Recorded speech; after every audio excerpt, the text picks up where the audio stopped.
Yes, that's what I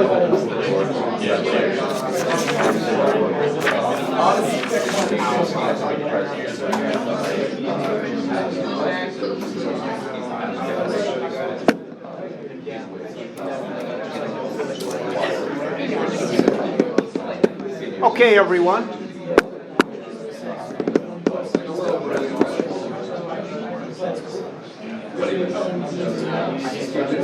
So,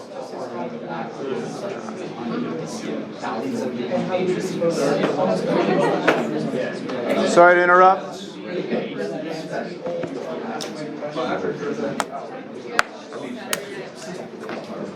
Okay, so the reading you had for today, Robert Nozick from Anarchy, State, and Utopia. There he is, a colleague, contemporary of John Rawls. They worked at the same school, in the same department, at the same time, and I think they both died the same year in a duel.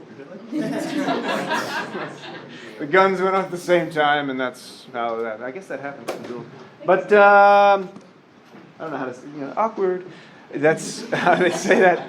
It kind of would be, I suppose. It is interesting that two powerhouses in this, not just at the same school and at the same time, but in the same department with such different viewpoints. Both liberals, but one a libertarian, the other progressive in a sense. Was there arch rivalry? What was keeping them going? Keeping them going?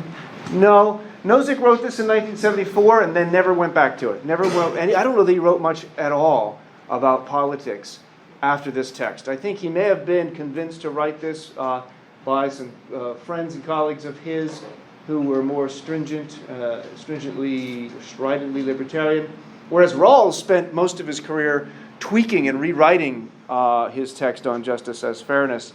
Nozick went on to issues of metaphysics, personal identity in particular, and some, I guess, issues in law, which is it's interesting. But no, I don't think that this is what necessarily kept them going. It is oftentimes the case today where professional philosophers can get a whole body of work by just responding to detractors of their work. They just keep publishing. Yeah. Did they collaborate on anything? Because I noticed that their writing style is quite similar in terms of just how they pull it down. I thought, yeah. Yes, and not awesome. Although Nozick has a lot more thought experiments. Nozick has a ton. You may know of the experience machine. That's a critique of utilitarianism. Both were critiquing utilitarianism from different approaches, different standpoints. So Nozick has, and I'm going to be saying Rawls for Nozick on numerous occasions today. I apologize up front for that. It's just going to happen. Just correct me. But the experience machine is an attack against this conception that just accumulating happiness, accumulating pleasures is sufficient for us to establish a good life. When we examine that, when we look into that, we realize, well, if that were the case, then we ought to do that which would just help us accumulate these things. We can get into a thought experiment in which we get into a machine, let's call it the Matrix, just for fun. This is before that movie. And just plug in all these experiences and get whatever you want, sort of a virtual reality. Most people would not accept this. Some would. In fact, in the Matrix, one of the main characters does choose to stay in the Matrix, even though he knows it's not the real reality. Nozick thinks that, no, you're missing something experiential. You're missing something that has to do with your naturally lived experiences. Something that actually, although he's an analytic philosopher, as is Rawls, so you're right, they're both right in a similar fashion, they both make analytic political philosophy a thing. Up to that point, political philosophers didn't say much, analytic philosophers didn't say much about politics. You have a few like Isaiah Berlin, who influences Nozick. But for the most part, you have the works of Rawls and Nozick influencing analytic philosophy and politics up to this day. Yes, your question. You got it. Okay. So, what is Robert Nozick talking about in this text? Snappy dresser. Look at that.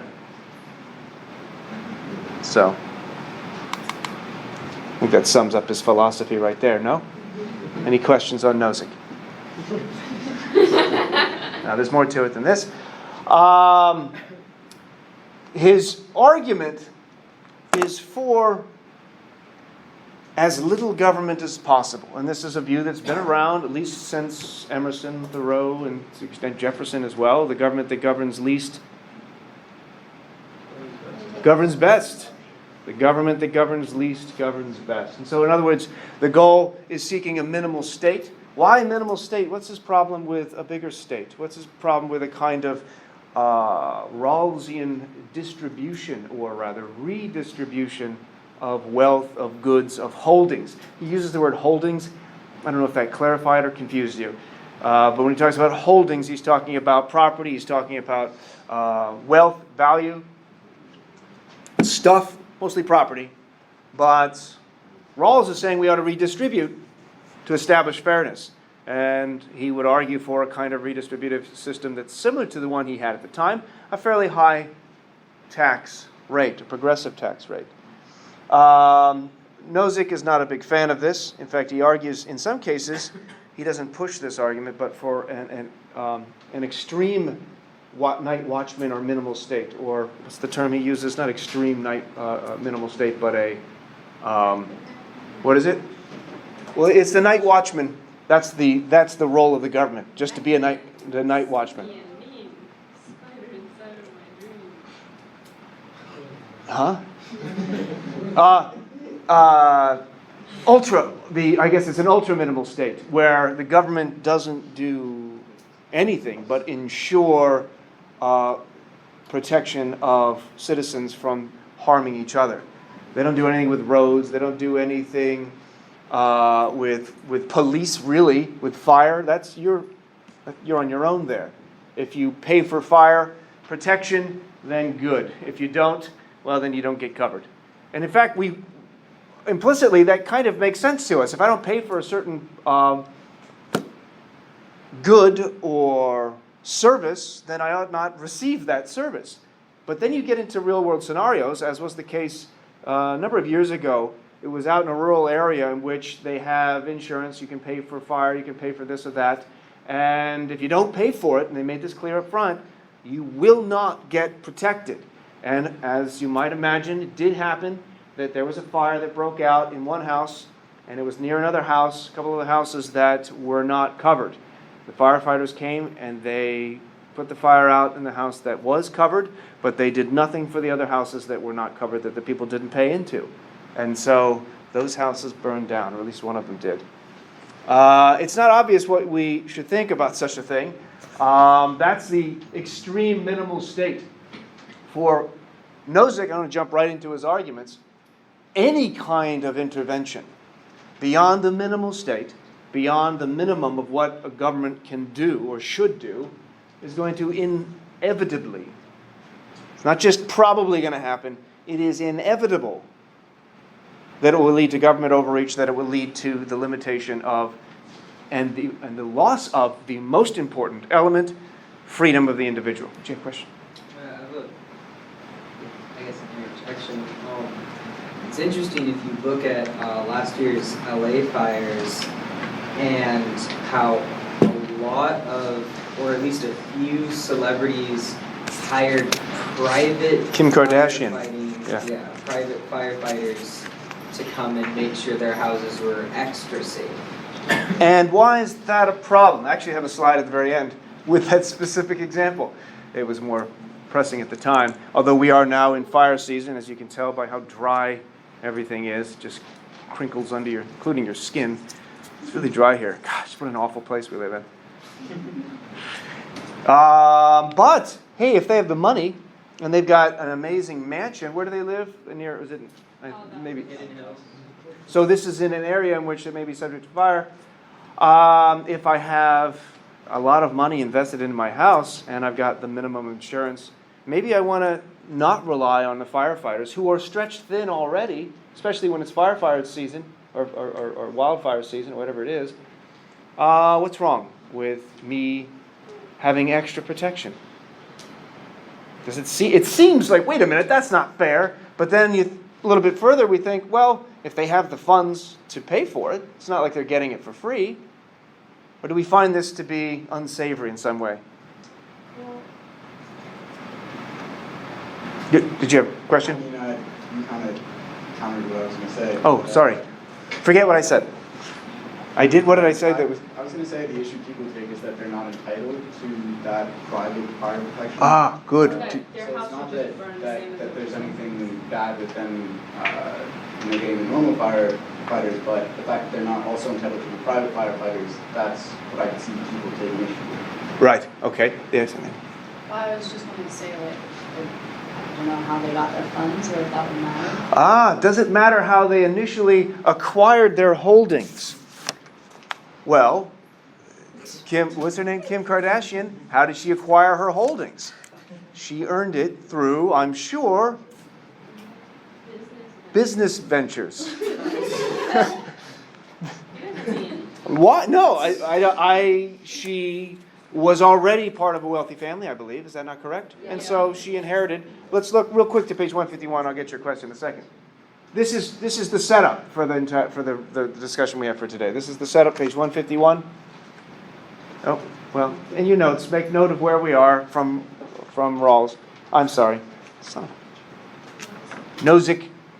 He says, if the world were wholly just, this is nice. This is already kind of a thought experiment. The following inductive definition would exhaustively cover the subject of justice in holdings. Number one, a person who acquires a holding in accordance with the principle of justice in acquisition is entitled to that holding. Acquisition is where I first initially get the stuff, whatever it might be. In this case, it could be wealth, which is extra funds in order to be able to afford extra coverage of my house or something like that. Two, a person who acquires a holding in accordance with the principle of justice in transfer from someone else entitled to that holding is entitled to the holding. So if, let's say, Kim Kardashian receives her wealth from her family, she inherited it. What's wrong with that? As long as they got the money, fine. And as long as they initially acquired that money in a just way, they transfer it to her. What injustice has occurred here? And three, no one is entitled to a holding except by repeated applications of 1 and 2. Now we get to the specific questions. You had yours. I was gonna say, like, the reason it's unsavory is because people think, like, rich people already get a bunch of, like, extra benefits, and people think that in a case of a fire, like, they should be all at equal, like, it should have been, like, an equalization thing for rich and poor alike to lose their homes. Yeah, that's a tough one. Yes. Well, it is the case that natural disasters typically don't happen in wealthy areas. They do. The mudslides in Montecito last year. Was that last year? 2 years ago.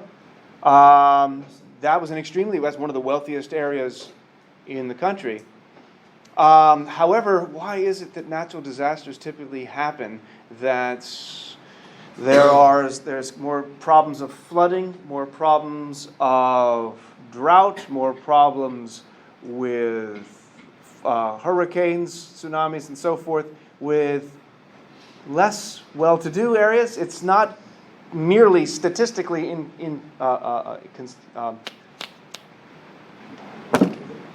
let me just go. I can't think of the word, damn it, sorry. Wealthier areas have better infrastructure in every discernible area. So poor areas, when they get hit by a natural disaster, are less likely to recover from them and less likely to prevent them because they don't have the proper infrastructure in place. Because a lot of the way that, at least in the United States, things are funded is based on the taxes garnered from the area. Mm-hmm. So areas with a lot of wealth have more tax revenue. That's why they have better education and better infrastructure. Whereas poor areas have less tax income with poor infrastructure and poor education. Yeah, even like this school. Yeah, the reason why this school is able to function the way it does is because of where it is located.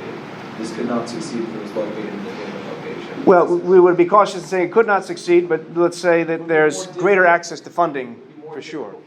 Yeah. Interesting. So there's a lot to say there, a lot to think about. You could look at what happened to Costa Rica. You could look at what happened to the Bahamas. There may be some correlations with what you're saying there, with those particular, or New Orleans and the Hurricane Katrina, for example. Go ahead. I mean, in the case of natural disasters, I don't think natural disasters, like, there are patterns of where they happen. But Right. It's not. Hold on a second. It's not because of the income of the people of the area, it's because Yeah. they happen there. It seems odd to think that they Happen hit on poor the East people. Coast. You know, tornadoes happen in the Midwest. That's right. Tornadoes happen in Texas. There's a lot of wealthy areas in Texas that get hit with tornadoes. Yes. Like, yeah. So natural disasters, saying that natural disasters happen in areas that are impoverished, that seems to be a strange comment. However, one's capacity to deal with it, I think back to Jonathan's point, there may be something to that. Now, why is that? Does that have anything to do with justice? Or is that, as Nozick will put it, has to do with the unfortunate nature of the holdings to begin with? And the use of the word unfortunate may be itself unfortunate, as you'll see. But I'm going to hold off on that real quick. 1, 2, and then 3. Yes? I feel like using the word natural disaster is kind of misleading because, yeah, natural disasters affect everyone the same way, like in that event itself. But it's not just natural disasters that come from like nature, but there's also disasters that occur from like corporations like putting like what are they called, like Pollutants? factory pollutants, yeah, Uh-huh. things like that in like places where Yeah, that pollution. sort of put that I think, yeah, that's not a natural disaster. That's human-caused pollution. Is concentrated in poorer areas. That's not accidental. Yeah, I think that's a better way of putting it than using the word natural. I think natural implies there's nothing that could be done about it, and I think you're right to point that out. I was going to say another reason why it kind of just feels unsavory is that a lot of the socioeconomic disparity in our country is really upheld by the wealthy. And, It's upheld by what? we kind of just. Oh, like our discussion last time, where there's great inequality or huge gap, and the wealthy own a lot more. The rich get high class, and get huge low class, and our middle class is. Okay, now that's what I left you with last time. Could that be justified? We know that that's the case. We know that there's great inequalities. The question is it an unjust inequality? Now that's a weird phrase, but that's a phrase that Rawls himself allows. There are just inequalities and unjust inequalities. In my biology class last year, we went over a case study that studied monkeys, and if you gave one of the monkeys like 2 or 3 some type of food, like a nut or something, or a grape or something like that, that there'd be like a little hole in the cage next to them, and they'd give them both one, and then they'd give them both one, and then they'd give them that one 3, and he'd give the other monkey 2, and he'd keep one for himself, and it was a consistently given thing. So in our DNA, we are encoded to be just. We have an innate sense of fairness within our genes. This is a huge debate within philosophy, going back to the Chinese philosophy, going back to ancient Greek philosophy, whether or not we're naturally selfish. We see then contemporary arguments from primatologists who say, look, Franz de Waal in particular says, there's selflessness inchoate in these non-human primates, and we get it from them, so it seems maybe we're naturally selfless. And yet, the systems of inequality seem to imply they don't push that. So what is the explanation for the inequalities? Or, as we'll see with Nozick, I'm going to get to this right now, maybe these inequalities are in fact just inequalities, and we're all better off for them, in contrast to a system in which we try to, from a top-down system, change things, as if from a position of omniscience. Real quick. Just on the natural disaster thing, one other thing. There's Okay. sort of like an almost like indifference when it happens in poor regions or poor countries. And there'll be the initial outpouring of like aid and oh, this is so tragic, but then people move on from it very quickly. But when it's something that impacts like a wealthier community or something that matters more to wealthy people, there's much more public attention put Like to the it. Catholic Church. Like great examples like okay, the Notre Dame burned down. That was that's tragic. That's nobody wanted that to happen. But the fact that there was an immediate fundraising that would have been that aid could have gone to like that. You didn't see that outpouring of aid when like Haiti was struck or other Caribbean nations were struck or these natural disasters happen in poor communities. So there is that sense of like almost indifference to those because like oh well they're already poor, so the fact that their country got like damage and they're still poor, that doesn't really change anything. But if a rich community is suddenly struck down, there's more of like, oh wow, look at this devastation, you know, because the comparison between the two. So. I see you're making a thinking face there. Oh, yeah. I am. No, it's not a. No, I actually just fell asleep. No, I'm kidding. I didn't. I don't know why I was reminded of the show Succession. Does anyone know what Succession is? Did you watch the last episode? No. Okay, then I won't say anything. Nobody's seen it, so I can't really reference this at all then. What's the point? Succession? I didn't think it was a good show. Oh. Then, okay. It's all right. It did start off like, wow, these are overacting. This is really too much. And then they evened off. They got better. But there's a scene in which this extraordinarily wealthy family, and they're stereotyped as the typical extremely wealthy people who don't care, and they own these Caribbean or these cruise lines, and people apparently had died on the cruise line, but they were not important people. They were not Westerners. What did they say? They're not even people. That's how they refer to them, as not even people. So that's what came to mind. So, yeah, but that's a stereotype, and I worry that we push that too far.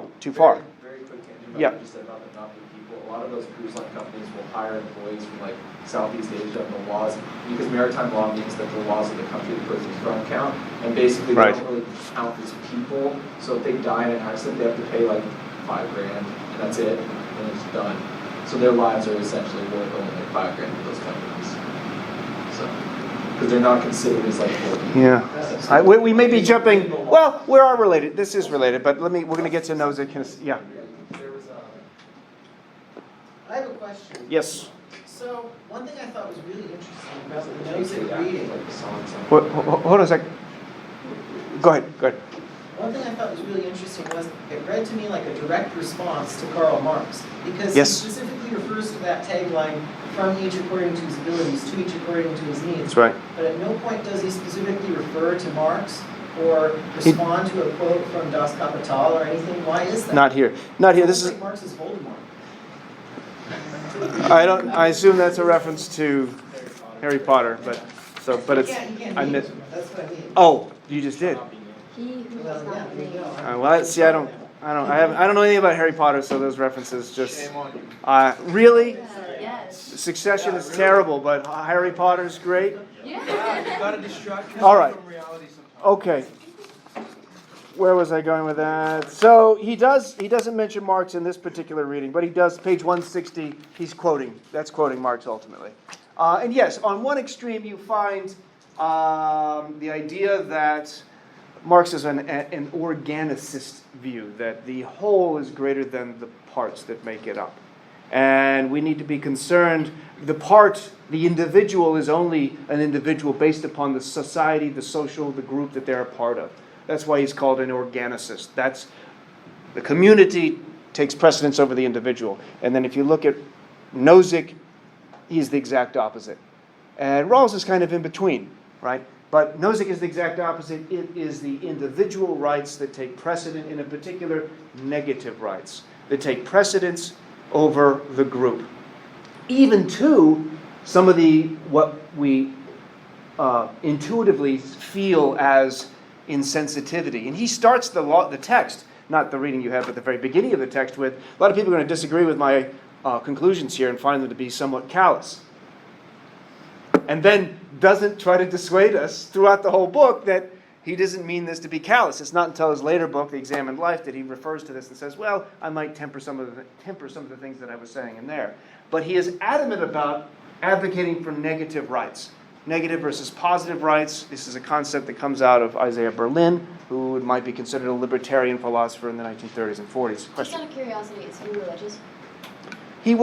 He talks about religion. I think he was somewhat religious. He did believe in natural rights, because he gets this primarily from John Locke, but he doesn't invoke God as the source of those natural rights, which leaves him kind of adrift. It's an interesting question there, because Locke will tell us, look, you own your body. You own your body. That means you could do any damn thing you want with it. And we have a libertarian strand today that says the same.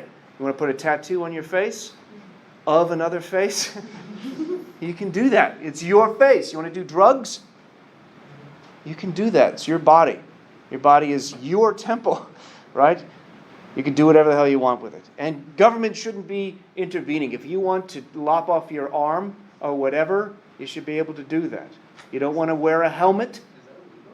Lop off your arm? Doctors don't do it. Well, is it legal? It's not illegal, but It's not. don't do it. I'm not suggesting. I'm just saying. Yeah, I guess it is. I mean, I don't know what your punishment would be. Yeah, you would say you would not, other than not having an arm. You would have to pay for that. Maybe your insurance wouldn't cover it. How about that? Your insurance would, if you find out you did it on purpose just to spite somebody, like Van Gogh, cut his ear off. Let's say there's a contemporary Van Gogh, cuts his ear off just to spite his spouse, and he's so angry he tells the insurance company this. They say, well, we're not covering that. You did that on purpose. Sorry. You should have listened to us when we told you can't do these bad things. I was trying to make a joke there with the listening to it, but that didn't make sense because he hadn't lost his ear yet. Anyway, Locke says you own your body, and you own the labor that comes from that, do you see? That's yours. And how is it that we redistribute wealth in the United States today and back in the 1970s? In fact, even more so back then. How do we do it? What is it? Taxes. Go back to the 1930s, 1940s, 1950s. What was the tax rate back then? Does anyone know? Who's taking economics? What is it? 70%. Upwards of 70%. Wow. That's crazy. What is it at now? 21%? Depends. Millionaires pay less taxes It than depends. the average person. Taxes have changed. We have lowered taxes. They started lowering back in the 1980s under Reagan. And it could be that a Nozickian type of argument played a role in this kind of change in attitude toward taxation. Because Nozick, borrowing from Friedrich Hayek before him, borrowing from John Locke before him, argues that we have the right not to be interfered with. And what are taxations? Taxes is interfering. In fact, taxation, an argument is made, is akin to semi-slavery. Let that sink in a moment. Question?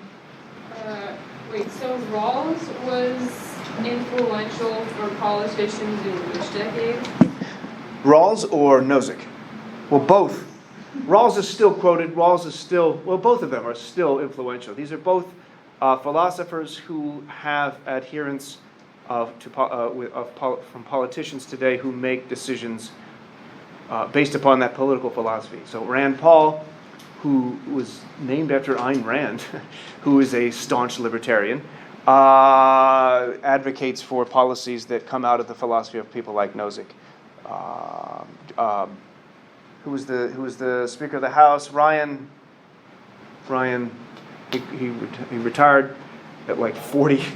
A couple years ago. Paul Ryan, a libertarian as well, advocates for principles found in Nozickian philosophy. Go ahead. If he thinks that it's taxing is akin to like slavery in Yes. respect, what would he think about the obligation to assist? From Peter Singer's standpoint, so Peter Singer has a work called The Obligation to Assist, and Peter Singer is a staunch utilitarian. Nozick is not a utilitarian, not a fan of it at all. He's more interested in individual rights in a way that Rawls was also interested in individual rights, and both Rawls and Nozick agree that utilitarianism ignores the rights of the individuals for the greater good, and this is always going to be problematic. And so it depends. It depends on what the situation is.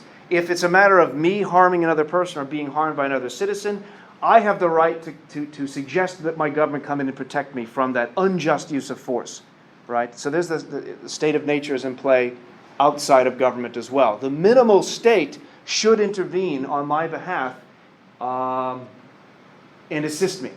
If I'm poor, that's unfortunate, unless the poverty can be shown to be a cause of unjust distribution. And then you have the third element. You've got the initial acquisition of your holdings, the stuff you get, the wealth you have. You have the transfer of exchange for other goods, money for chickens, or inheritances and so forth. And then you've got rectification for injustices. And so if it's found that somebody is impoverished because of an unjust acquisition of holding by others, Nozick seems open to that kind of rectification, and there the minimal state should play some role in that. What amount of role? He wants to be very cautious, because once you open the floodgates, then you get government coming in and trying to establish and maintain positive rights, which, by the way, let me remind you, a negative right is the right of the government or the right of the individual to not be interfered with. I have the right for you not to kill me. I have the right for you not to steal from me. I have the right for you. I have the right to not have my liberty be infringed upon you. Those are negative rights. Positive rights are, I should have the right to education. I should have the right to a job. I should have right to access to health care. Those are positive rights, and libertarians typically favor the negative rights. Government should not be involved in distributing even basic goods in this sense. We have the right to be left alone. Go ahead. What socioeconomic class was Nozick's family? I don't know. He was a professor at Harvard, So I assume so he was fine. He was doing fine. Why do you ask? because that mostly would play a big role in his entire philosophy. Yeah, maybe. Maybe. If he was born into a privileged family, this is a very privileged Yeah. view. But he's a philosopher, and one hopes that one can use your philosophy and think philosophically outside of one's specific situation. At least that's the desire, that one can step outside of the current situation that one is in. And I don't know if that would have been influential enough on him, but that's an interesting question. That's empirically testable. I don't know his family background, but I do know that he was fine. He did well, and he sold this book. He made money off of this book. So he's one of those philosophers who made a lot of money. So he could afford extra firemen. He could afford extra firefighters. I suppose that's true. All right. What is the Wilt Chamberlain example that he's trying to push? But with the quote that I just gave you from last on page 159, I guess it was. What is the Wilt Chamberlain example?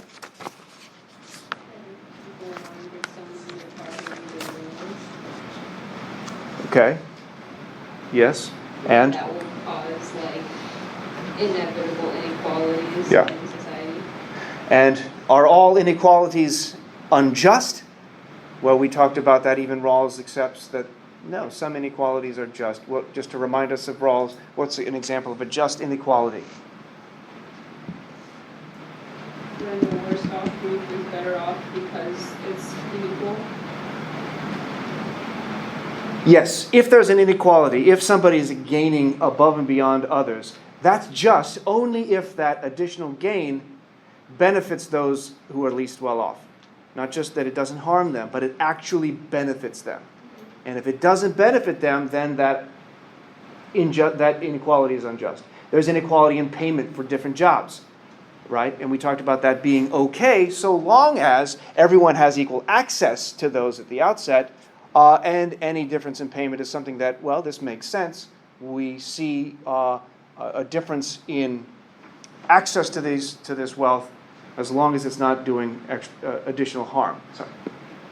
So Nozick was kind of disagreeing with Rawls in the sense that Rawls was kind of not directly pushing for something that was like socialism, because if you made more money, the only way it could really benefit the lower was if they paid more taxes, or if that somehow they're making more to do better, say they're a doctor, was allowing that person who made less to use those services. But that person who's doing better can only really help that person who's disadvantaged through something like taxes, if we're looking at this in politics or society. Yeah, well, Rawls, I told you, Nozick doesn't care for that.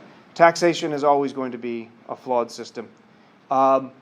If you have extra money and you want to give to the poor, you want to give to charity, fine. He thinks that's totally fine.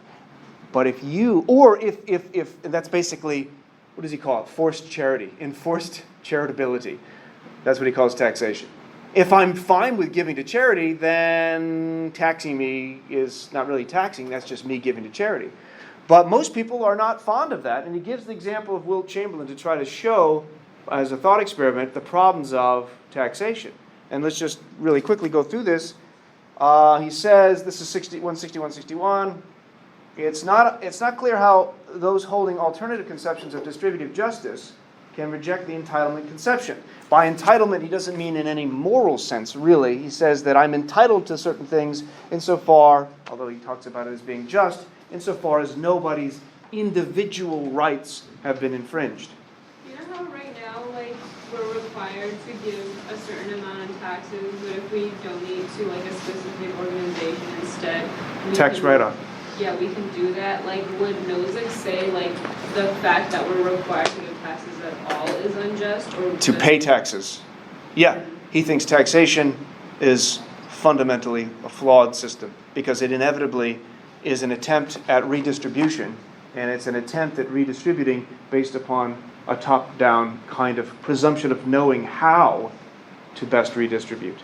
And he finds that that's always going to lead to the worst thing, removal of individual rights. Because I'm taking away from, in this case, Wilt Chamberlain, to give to those who have less than him. And I want to get to that thought experiment real quick after your question. So I'm curious what Nozick would have to say. So his example of Wilt Chamberlain is not an essential, right? If you don't want to pay the extra 25 cents to see Wilt Chamberlain, you can just say, screw it, I'm not seeing basketball today. That's right. How would Nozick respond to the question of if this could be used as a mechanism to rip people off because there are essentials they need? So you can't go without food, you can't go without other things. And so therefore, the people who control the means of production of essentials can do whatever they like and screw you over. He would disagree with that and say that market forces will eventually even that out. There will be times in which there's some adjustment needed. There will be those who will suffer, but the suffering ultimately would be far worse if there was an attempt at redistributing at the top level. Because in doing so, you are trying to create patterns about and related to way too much complexity. You would have to presume a kind of omniscience to know how to distribute, how much any particular thing might cost, for instance, how to take from one to give to this group of people versus this group. So we might say that I own, I'm trying to sell a motorcycle. There was a story I just read recently. They're trying to sell this motorcycle, and they had it at a certain price, and it wouldn't sell. And so instead of lowering the price, they raised it way high, like an absurd price. And some people then started buying it. Because, the argument is, we don't buy things out of rationality. We buy things for all sorts of reasons. And people, when you tend to spend more, and if you spend more on this particular product, it seems like it's more valuable to you. And more people were impressed with the object because of that manufactured price. That only worked for a little bit. And so the argument is that any attempt at meddling with the system is going to be infinitely worse than just letting it go, even though there's going to be instances of impoverishment, instances of individuals trying to take advantage of others, but the market will eventually skew the other direction. People will stop going to that store. Other stores will pop up when they realize this is the argument, by the way, that there's a need for, what were you saying, necessary goods. Right? There's no goods here. There's a need for fruits and vegetables, whatever, in this area. This store is gouging people. I can sell it for cheaper and actually make a lot of money doing so. And they're the competition. The markets even things out. There's a critique to that. It goes back to our discussion of impoverished areas having lack of access. There's something called food deserts. Is this the same thing as the invisible hand? It's related to that. And it's a term that goes back to Adam Smith, who really only used it like 3 times, but it's like, that's his thing. Yeah, laissez-faire is don't mess with the system, because meddling with the system is going to inevitably mess it up. And so that's what's happening here when we think of, let me get to the Wilt Chamberlain example. He says, let us suppose it's your favorite distribution system. Let's call it D sub 1, which there's no reason for that. That just makes him That's just annoying, is what that is. This makes it look more analytic than it's necessary. Perhaps everyone has an equal share, perhaps shares vary in accordance with some dimension you treasure. Suppose Wilt Chamberlain, greatly in demand by basketball teams being a great gate attraction. By the way, I think he's still the highest point scorer in basketball, is he not? He is. Nobody has beaten him. No one ever will. I think because, I don't know why that is. He was just... They won the minutes, put 100 in a game, no one's touched that by 20. Oh, so that's not fair. He scored the most in the game. He didn't score the most all time. Oh, somebody's beaten him. Okay. I would say Keaton Walker won. I think he scored the most all time. Most in a game. I meant most total. Oh, no, total. He was 16. Keaton Walker won, yeah. From the Houston Rockets. Yeah. Used to, when I lived in Houston, while he was on was there. In any case, he's very good, right? He's got natural talents. Remember, from the veil of ignorance with Rawls, do we know our natural talents? We do not. He thinks that that's not relevant, or rather, that's not a morally relevant feature. That's something that we should not know about going into, because if I did know that I was Wilt Chamberlain or had the talents of Wilt Chamberlain, I'm going to gamble and say, yeah, we don't want a system that's skewed to help the lowest, because I know who I am, and I'm going to do just fine. A lot of people might go into the Rawlsian thought experiment with that kind of background assumption, that I know that I would make it, and therefore I don't want a system that may limit me in any way, because I know I'll succeed. And in a way, that's the kind of gamble that libertarians are open to, that Rawls found problematic. In any case, he goes on. Suppose, let's see, he signs the following sort of contract with a team. In each home game, 25 cents from the price of each ticket of admission goes to him. We ignore the question of whether he's gouging the owners, letting them look out for themselves. It's funny.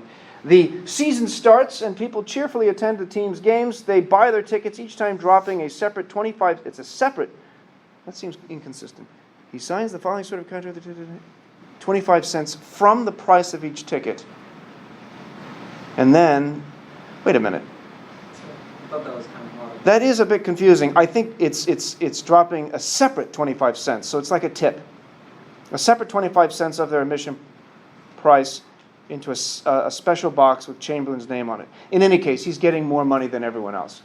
Now, what's wrong with that? The initial holding, the initial acquisition, you go to a game, let's say you got your money from working, blah, blah, blah. Then you take that money, you give it to him. Now he has this extra money.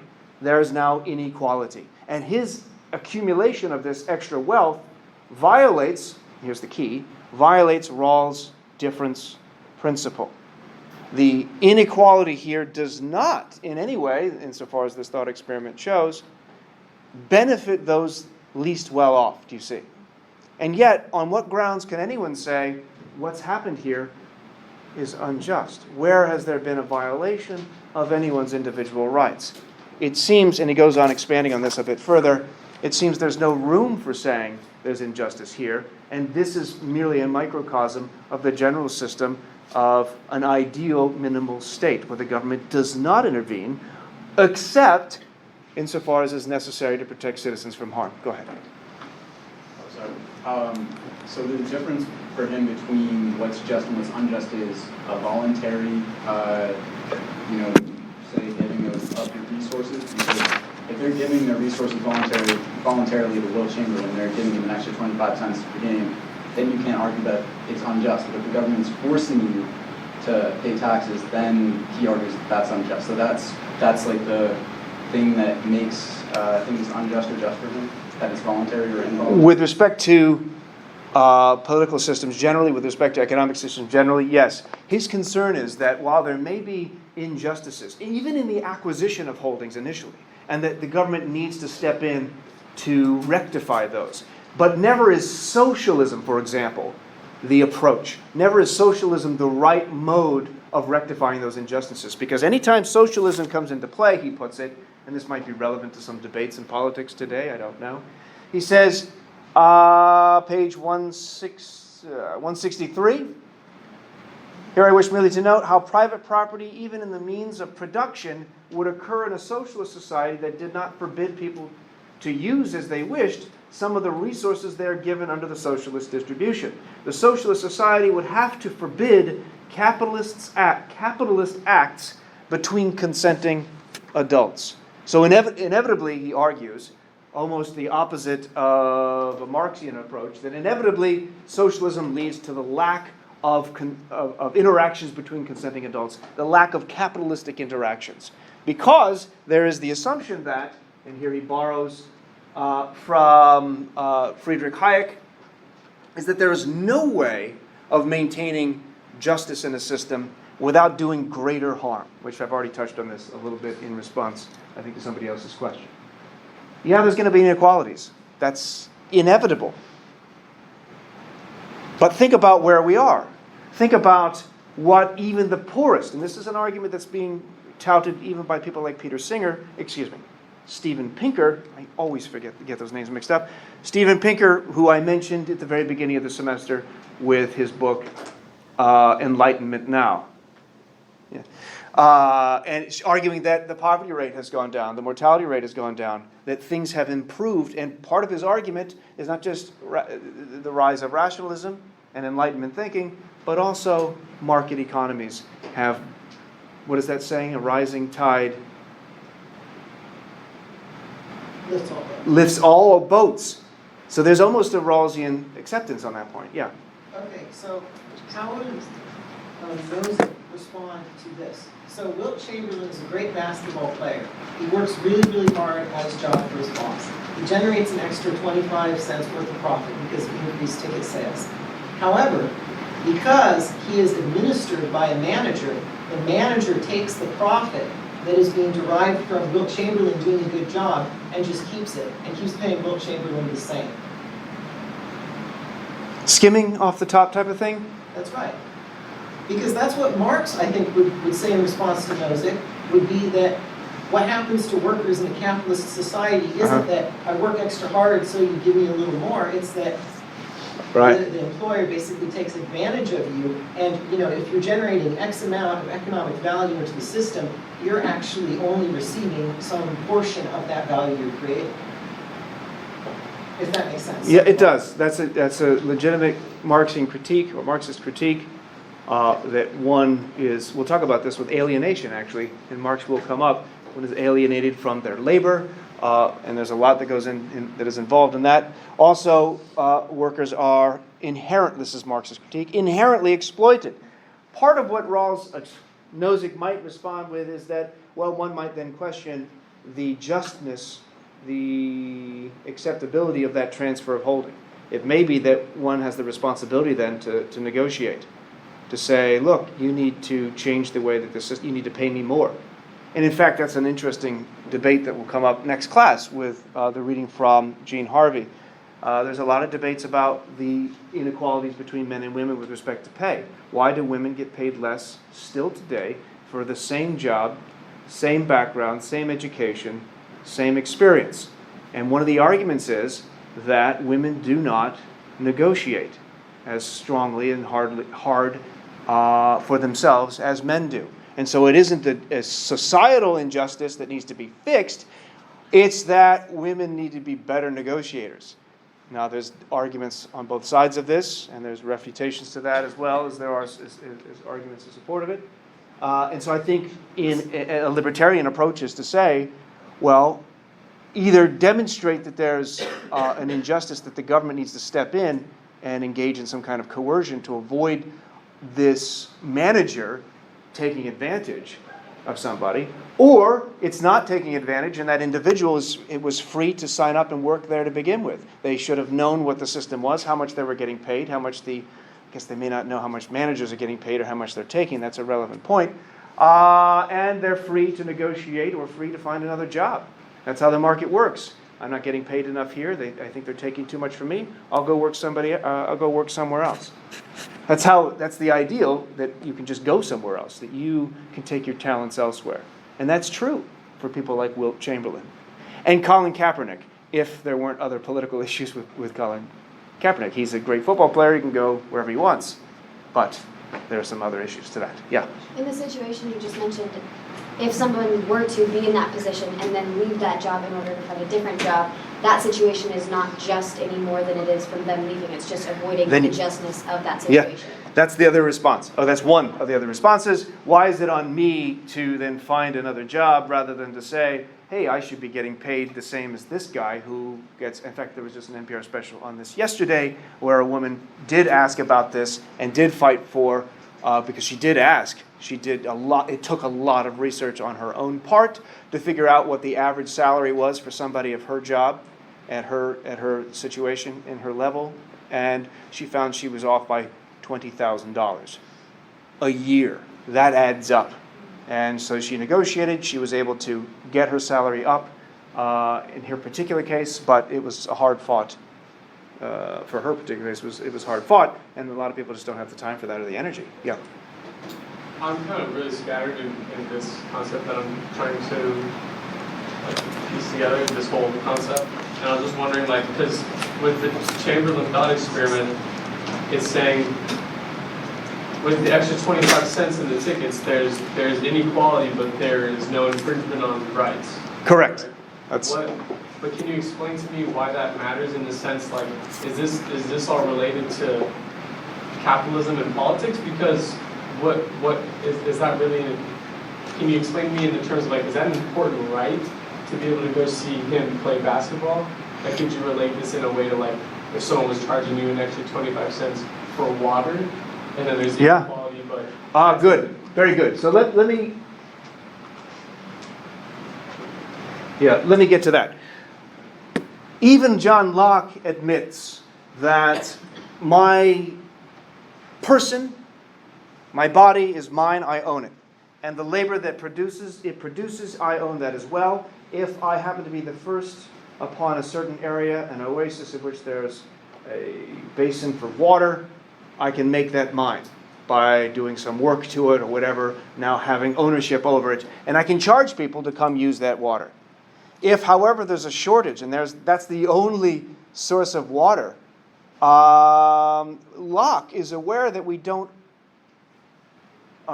he's concerned that we don't take more than is necessary.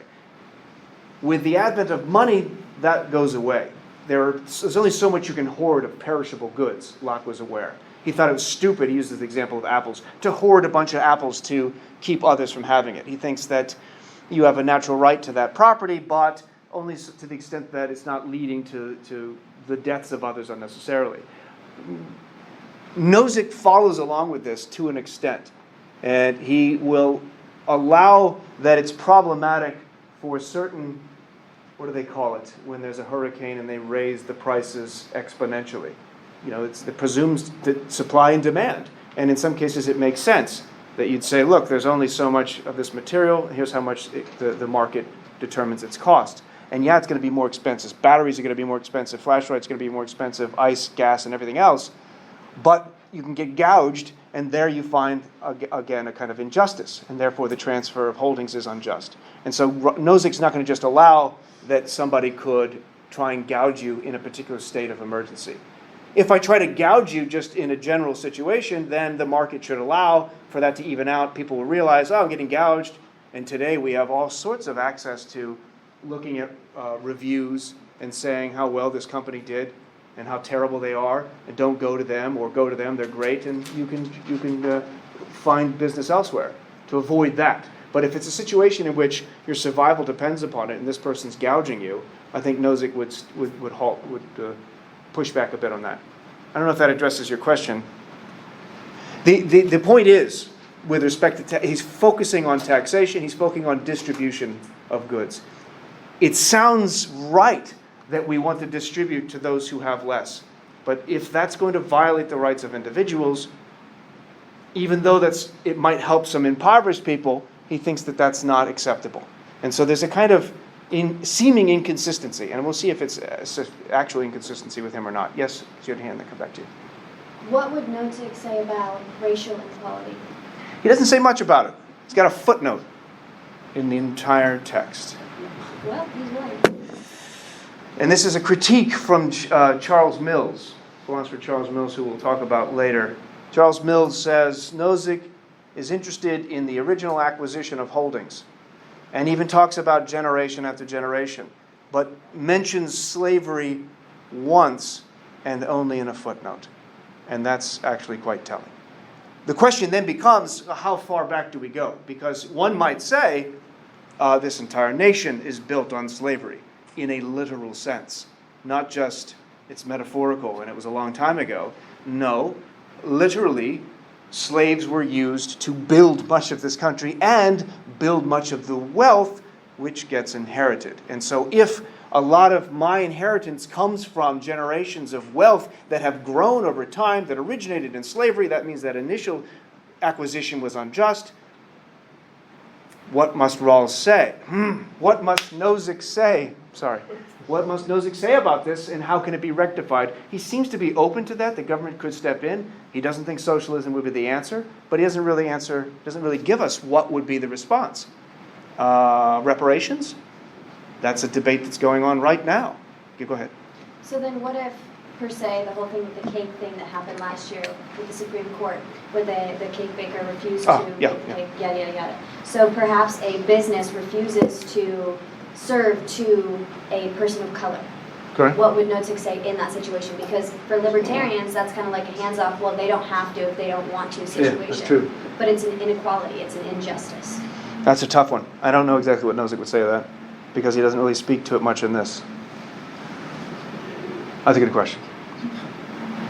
Anyone else have an idea what maybe a libertarian perspective might be? Because it does seem to be there is a kind of injustice of an attempt at capitalist acts between consenting adults, and they're not allowing it. Well, one is not allowing. I guess the basic argument would be, well, markets will speak. If there are enough people like that, they will go elsewhere, and they won't shop, and then you can boycott it. That would probably be one of the basic lines, right, of a libertarian approach as well. Let the market decide, and if this company is going to choose to not do business with a certain group of people based upon their sexual orientation or their skin color, although of course we do have laws against discrimination that's explicit in that way, it gets complex when religion's involved. So, let me back up and say I don't know to your question after I just gave you a 5-minute answer. Yes, and then yes. Is that like taking as many apples as you want? So like if you're the only cake baker in the town. That would be different for Nozick. Good. And then so for comparing an increase in ticket prices, would that be comparable to, let's say, like paying extra for like smart water as opposed to just like the Nestle water? No, I don't think so.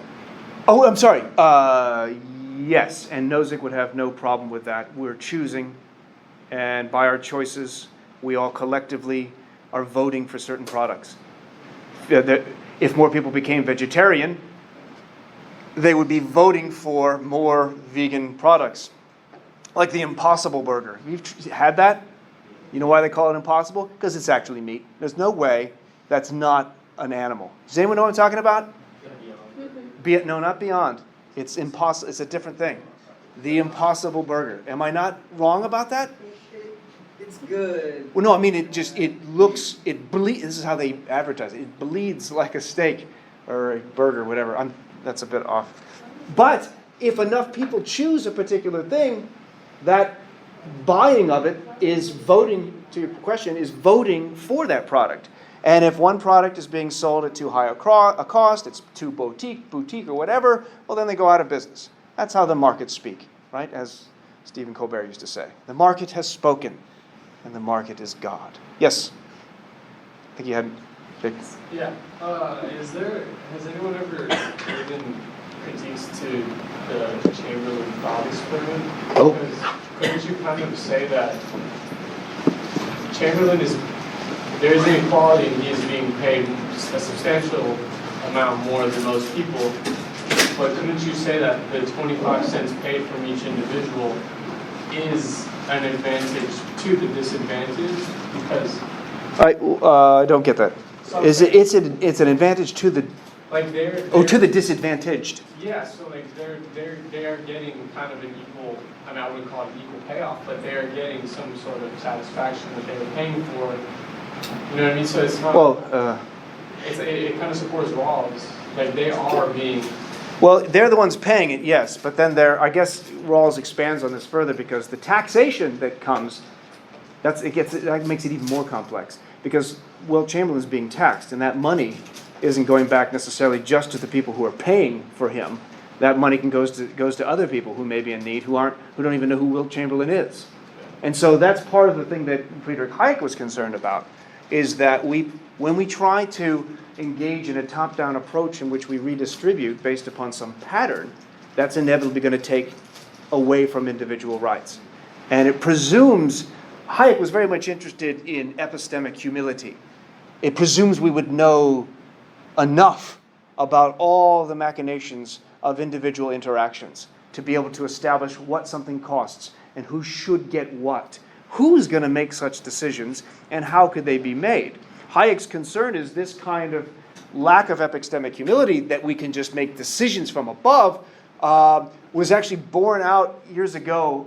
It was a South American country, and I've forgotten which one it was now. I need to go back to a reading on this, where they tried to rule it in this way from the top down, where they made economic decisions based upon a presumption of knowledge of the appropriate costs of any product, so that we wouldn't gouge people. We know we set the price. Think of it in terms of the minimum wage being set.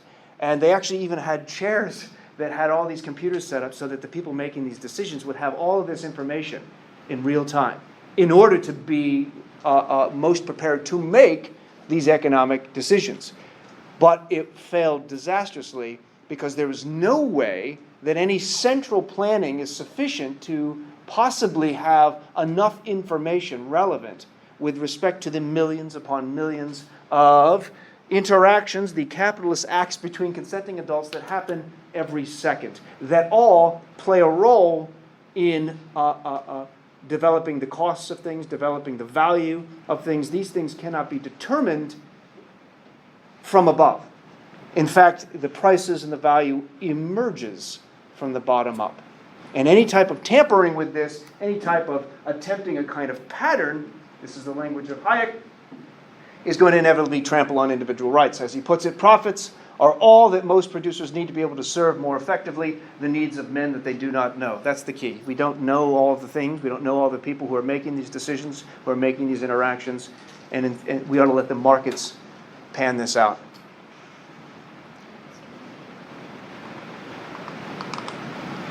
So that's the laissez-faire, stay out of the way. And then there's a variation of this with the invisible hand, which it's not exactly clear what Adam Smith meant by that. It's not quite the same thing that we typically see, but the invisible hand is all of the rational choices that individuals make that lead to the value of whatever. Apparently, we value football players enough to pay them, soccer players enough to pay them what we do. I mean, look at the wealth of Ronaldo. That dude, is he worth that much money? Well, apparently. That's how all these decisions lead to that. Is Jeff Bezos worth $130 billion or 70 or 80, whatever he's worth now that he's gotten divorced? Apparently. Value is not something that can be created from the top down. So, this is all what we've just said. Arrogant presumption that equity can result from the deliberate redistribution of wealth. This presumes more knowledge of human affairs than is possible. And interestingly, the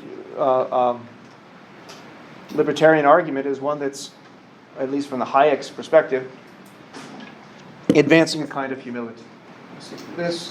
A minimal state, says Nozick, a minimal state limited to the narrow functions of protection against force, theft, and fraud. So I guess fraud would also address some of your earlier questions. If there's fraud, government can step in.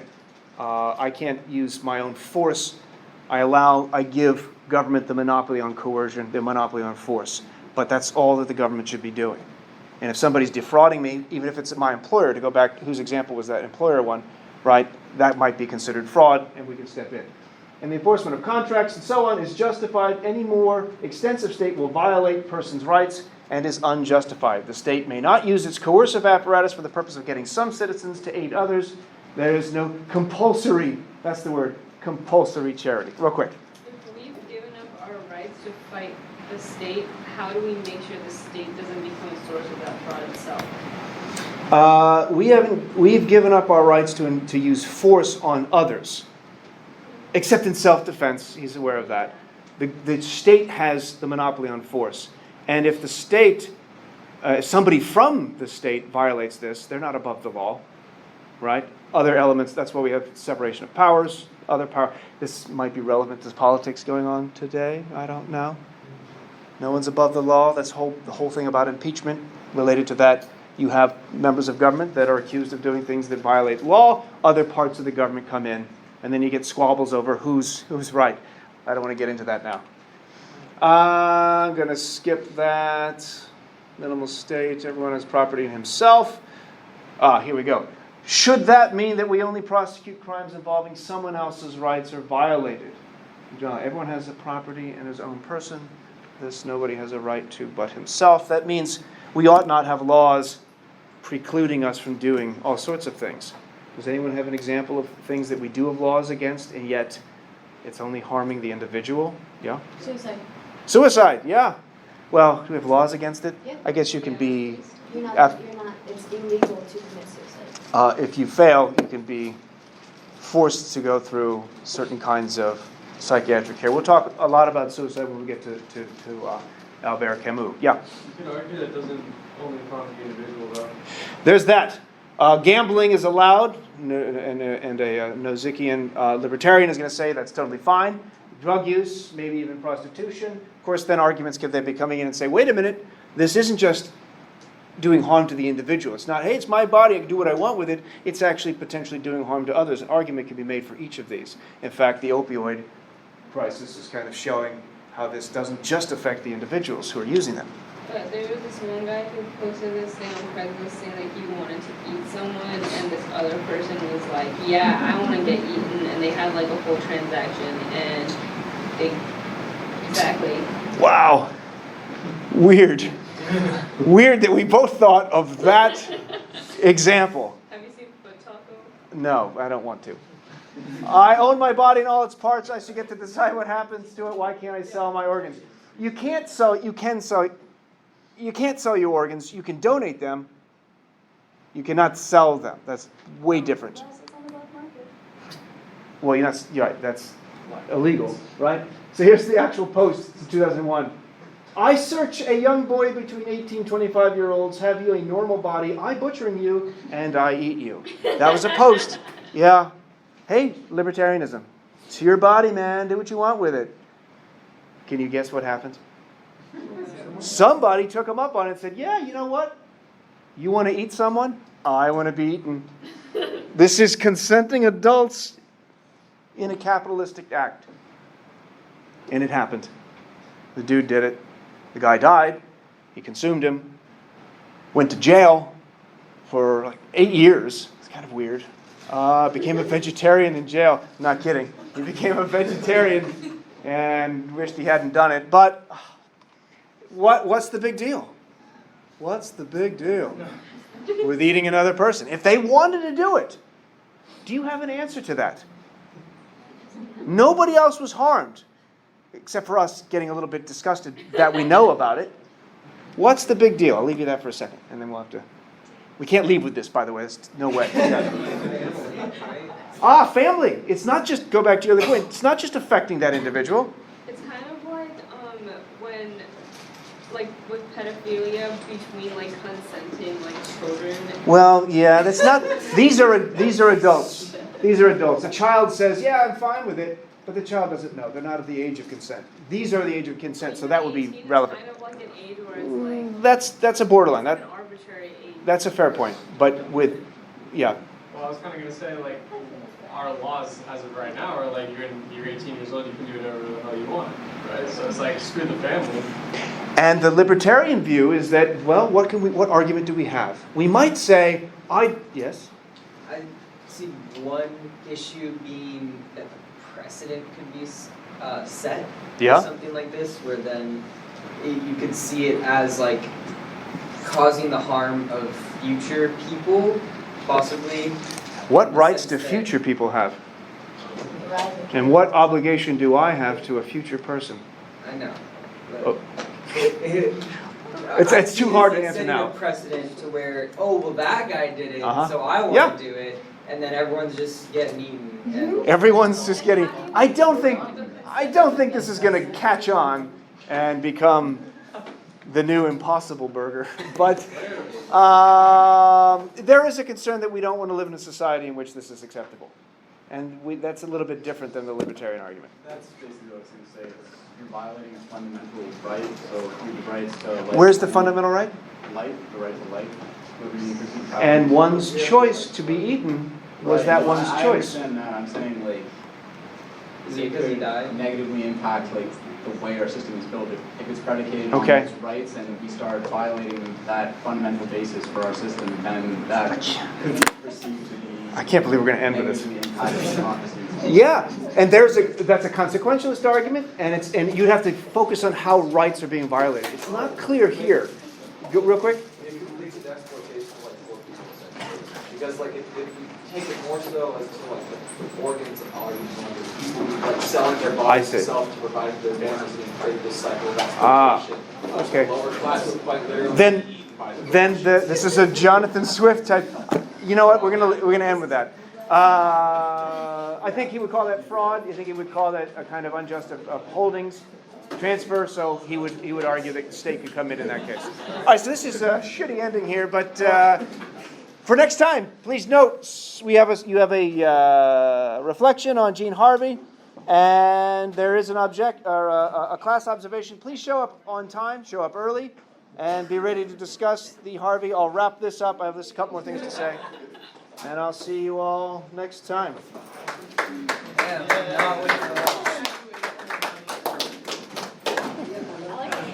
Go get something to eat. What is the name of that case? Should I just Google Frankie the cannibal? Yeah, Frankie, is that what the name was? It said Frankie. Googled it, there wouldn't be too many cases. Yes, there are not many. The I'll consenting tell you. cannibal? It is. No, the cannibal was also consenting, but I think It's- it made Did my you hear about the foot? Some Brand. guy like I don't know. amputated his foot. And Yes.